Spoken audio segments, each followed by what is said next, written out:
فضیلۃ الشیخ صالح الفوزان حفظ اللہ سے سوال ہوا کہ آپ حفظ اللہ نے یہ بات ذکر کی کہ یہ بات واجب ہے کہ مسلمانوں کے حالات کو بھی دیکھا جائے، اس کا خیال رکھا جائے، ساتھ ہی جو کافر ہیں، کفار ہیں، جن کے خلاف جہاد کیا جائے گا ان کے بھی حالات کو جانا جائے کہ کن کے خلاف لڑا جا سکتا ہے اور کن کے خلاف لڑا نہیں جا سکتا، جن سے ہاتھوں کو روکنا ہے۔ تو ہم آپ فضیلت الشیخ سے یہ امید کرتے ہیں کہ آپ اس کی کوئی مثال بیان کریں کہ جن کے خلاف نہیں لڑا جا سکتا، اور وہ کتنی مدت تک ہوتا ہے کہ ہم ان سے رکے رہیں، نہیں لڑیں، اور وہ کون سے حالات ہیں کہ جس کی وجہ سے ان سے لڑا نہیں جاتا، رکا جاتا ہے۔ اس کے جواب میں شیخ فرماتے ہیں جن کے خلاف ہم نہیں لڑ سکتے، جنگ بندی ہوتی، ہاتھوں کو روکتے ہیں، وہ یہ ہیں: سب سے پہلے جن سے ہم قتال کی طاقت ہی نہیں رکھتے، ہم سے زیادہ طاقتور ہیں تو اس سے ہم رکیں گے۔ دوسرا یہ کہ جن کے اور ہمارے درمیان کوئی معاہدہ ہے، کوئی عہد ہے مسلمانوں اور ان کے درمیان، تو اس کے خلاف بھی قتال کرنا جائز نہیں ہے جب تک وہ معاہدہ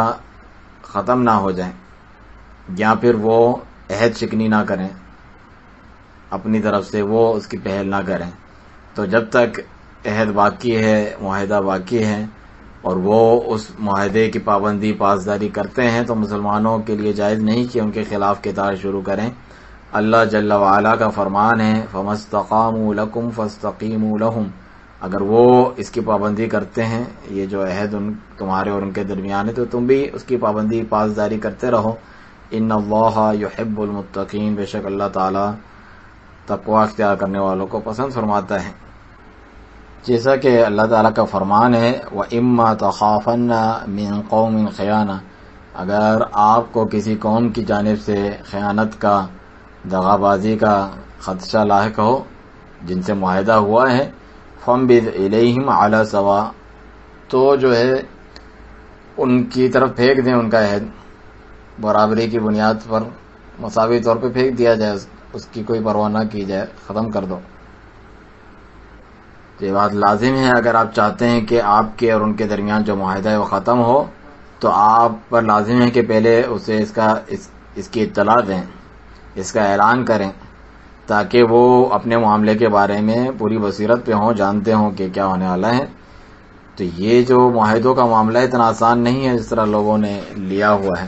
اللہ تعالیٰ کا فرمان ہے: وَأَوْفُوا بِالْعَهْدِ، اپنے عہد کو پورا کیا کرو، سے وفا کرو۔ إِنَّ الْعَهْدَ كَانَ مَسْئُولًا، بلا شبہ عہدوں کے بارے میں جو ہے ضرور سوال ہوگا۔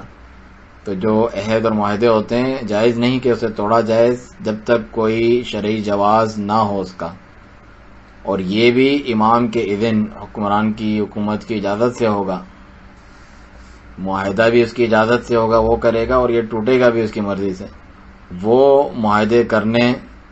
اور معاہدے کو ختم سمجھنے یا کرنے، اگر کوئی اس کا عذر بنتا ہو، اس کو ختم کرنے کا جواز بنتا ہو، یہ تمام چیزیں اس کے سپرد ہیں، وہ اس بات کا فیصلہ کرے گا۔ یہ حکمران کی صلاحیت میں سے ہیں، نہ کہ لوگوں کی اپنی صلاحیتوں میں سے یا ان کی اہلیت میں سے۔ یہاں شیخ کا کلام ختم ہوا۔ ہمارے یہاں بھی بہت سارے لوگ جب بتاتے ہیں، پاکستان یا باہر آتے ہیں، اس کے علاوہ جو دیگر معاملات چلتے ہیں، اپنی طرف سے رائے دیتے ہیں مختلف جہادی گروہ والے کی جو ہے عہد شکنی ہوئی تو جو ہے ان کا معاہدہ ختم ہو گیا، اگر معاہدہ کوئی تھا بھی، تو یہ آپ نہیں ہے کہ جو اس کا فیصلہ کریں گے کہ معاہدہ ختم ہو گیا نہیں ہو گیا۔ یہ حکمران اور حکومت کی اہلیت اور صلاحیتوں میں سے کہ وہ اس کو ختم سمجھیں یا نہ سمجھیں یا اس کا اعلان کریں۔ عام لوگوں کے لیے نہیں ہے کہ وہ یہ باتیں کریں اور جو ہے عہد شکنی کا حکم لگا کر خود ہی جو ہے اس پر فیصلے کرتے پھریں، یہ جائز نہیں ہے۔